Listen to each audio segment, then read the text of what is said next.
So I have so much joy and fear right now being here in the hot seat that my heart is pounding.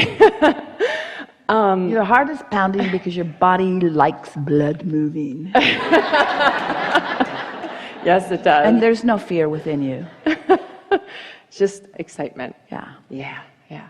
So a quick question that should be short and easy is, for everybody in this room who was feeling before, the one gal that came up and talked about worrying about what other people think and feel, for all those people, out of everything you have in the back, the books, the CDs, what would be the one perfect thing for those people to listen to or read? Because I think it's such a big thing. I think so many people worry about what others think and feel. To help ingrain it into us, what would be the one thing? Well, everything that we've ever said is all about all of that. So you could pick up any one thing and you would find exactly what you're looking for. There's not anything that you could pick up that would not give you that, because everything that we've been saying from the beginning of flowing through Esther's mouth or fingers, everything that we've been saying has been about helping you to release the resistance, which is what caring about what other people think is all about. If you're looking for something that might get you there faster, it would be the meditation CD. Just bought it. Perfect. Well, then it would be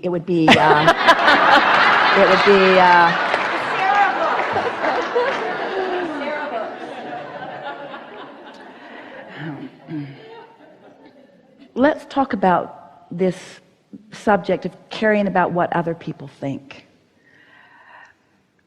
So you come into this experience and you are smaller than they are and you can't get your own food, and so there is a clear dependency that you have for survival, really.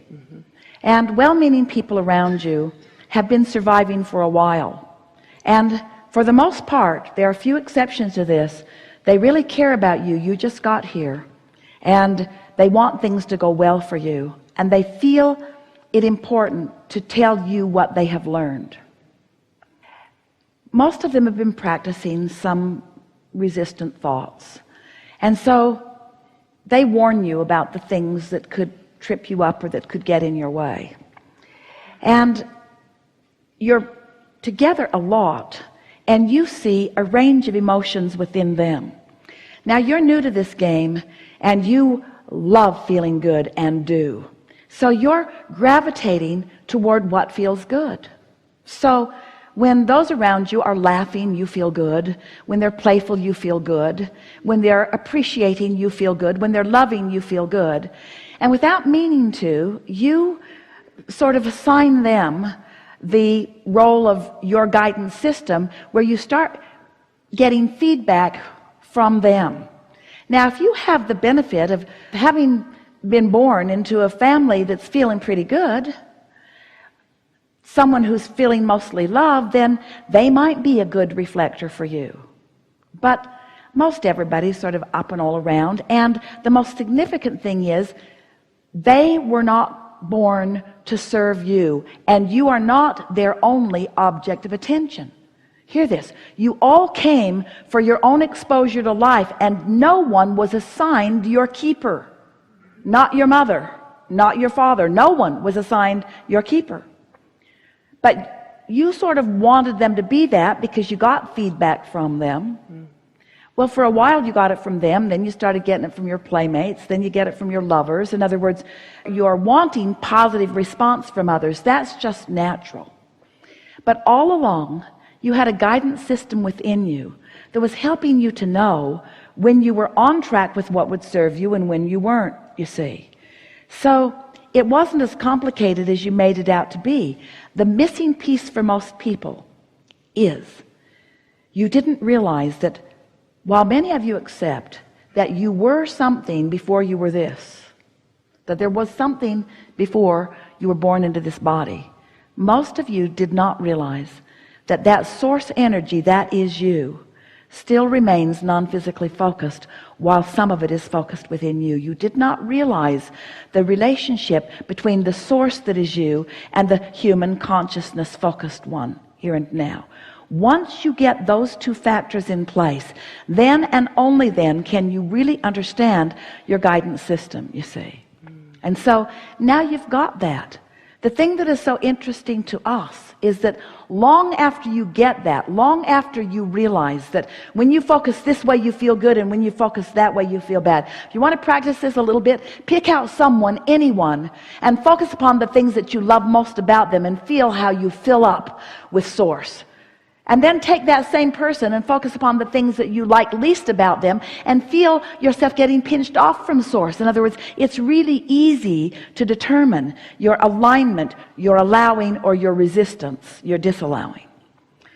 So now you know about that guidance system. And you know that it's present in every moment, because in every moment, this is why, hear this. If you hear only this, hear this. The reason that you ever feel any emotion is because Source, doesn't matter what you want to call that, is right there thinking about the same thing you're thinking about in the same moment that you're thinking about it, from the perspective that Source holds about it. You never, ever, ever think a thought that Source isn't right there thinking a thought about the same thing at the same time. Ooh. Did you get that? That's why when you're in sync with the thought that Source has, you are full of that which feels good. And when you're out of alignment with it, you feel bad. So let's think some thoughts. I'm not very good at this. How does that feel? So what does that tell you that Source thinks about that thought? I'm not a good person. How does that feel? What does that tell you that Source is thinking about that thought? Life is good. How does that thought feel? What does that tell you that Source thinks about that thought? Aren't you sorry you put all that on your mother? Because sometimes your mother thought that life wasn't so good, and sometimes your mother was mad about this and that and the other. And when you look to her for your sense of guidance, she was out to lunch often, you see. And that's why you resent her, some of you, is because you wanted to feel good with everything that you are, and you relied on an unreliable Source to feel good. But you can rely on Source, you see. And when you do, then all of the conditions become irrelevant, and you can live unconditional love. And when you do, now you're practicing a consistent vibration. So now let's take this further. When you are in alignment with Source, oh, we can't even describe to you in any practical terms that you can get your mind around the power of that alignment, the effectiveness of being tuned in like that. Tuned in, tapped in, turned on. No resistance within you. Focusing on that, and there it is. And focus on that, and there it is. Guidance all day, every day. Source knowing who you are and what you want about every single detail and exactly where you stand in relationship to everywhere and everything and everyone you want, and knowing the exact path of least resistance to guide you. And if you're just chilling out, if you're feeling easy, if you've been meditating, if you've been appreciating, if you've been feeling love, if you are in a state of non-resistance, that path lights up, that path lights up, that path lights up, that path lights up. So you're not just happy at the end of the path, you're happy every step along the path. And it's important to know there is no ending to the path, because when you get to where you thought you were going, there's a whole other path just stretched out in front of you. You're not ever going to get it done, you see. You're not ever going to get it done. Or wrong. Or wrong. And in that state of alignment, you are replenished constantly, constantly replenished, you see. And then you look at your mother or at anyone who is, for whatever reason, feeling and therefore displaying disapproval to you, and you're not affected by it because you weren't counting on their approval for your sustenance anyway. So you stand there even in their disapproval and just love them back. Just understand them back. Just give them the benefit of the doubt back. Just appreciate where they're at. Just make no big deal about it. Just don't be the drum of it. Just love them back. Somebody really mad at you and coming after you, if you're in that place where you're not drawn into whatever they're in, and you stand there in love and you just look at them, their anger will dissipate right before you, because their anger cannot abide in the vibration of that kind of alignment. But you got to practice to get that kind of alignment, you see. And then things just fall away that are unwanted, while things just fill in that are wanted. Nice to know, huh?